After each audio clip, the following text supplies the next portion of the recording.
Hi everyone, this is once again Jeff Hunter with Hunter Business Management and wxhosting.com, and we're continuing on the increased page speed installation and configuration. And one of the things that I wanted to touch base on quickly was social media widgets, the Facebook like boxes and latest tweets and things like that. I don't think I regularly see any website do this correctly, in that they're typically loading the Facebook like box and Twitter tweets with the page load and adding 30 to 40 requests, an additional second or two or three depending on how responsive either site is being.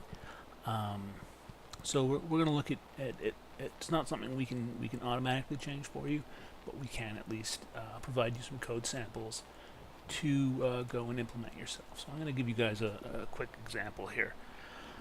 So this is a client's website of ours, and they have a Facebook and Twitter widget at the bottom of their page. And if you look at the network timeline, you'll see there's a whole slew of requests at about 200K of data, and a fair amount of timeline involved, and all sorts of little image thumbnails for the people's faces and so on and so forth. Pretty much what you'd expect to see.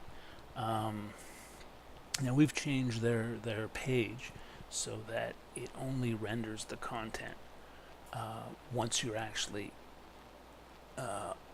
down viewing that area on the page. Now if we refresh here, you'll see that neither the Facebook or the Twitter has loaded. But once we scroll down, it then once it reaches the visible area on the page, it's loading in and subsequently displaying. Now, if we go to a testing tool like Pingdom, the same will hold true in that it won't actually have to download the Facebook data or the Twitter data. And I think if it was actually enabled, the request count would be in the near 110. So we're cutting out about 40 requests and about 200 to 250K of content download.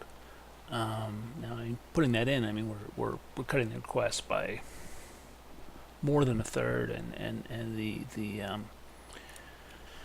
the page size by just under a quarter or whatever, and maybe about a half a second to a second to 2 seconds, depending on the person's internet connection. And it's not important content. Yes, you want it to be on your site, but it's not that important that it loads right away. So it's just a quick way that you can save requests and get the initial load faster.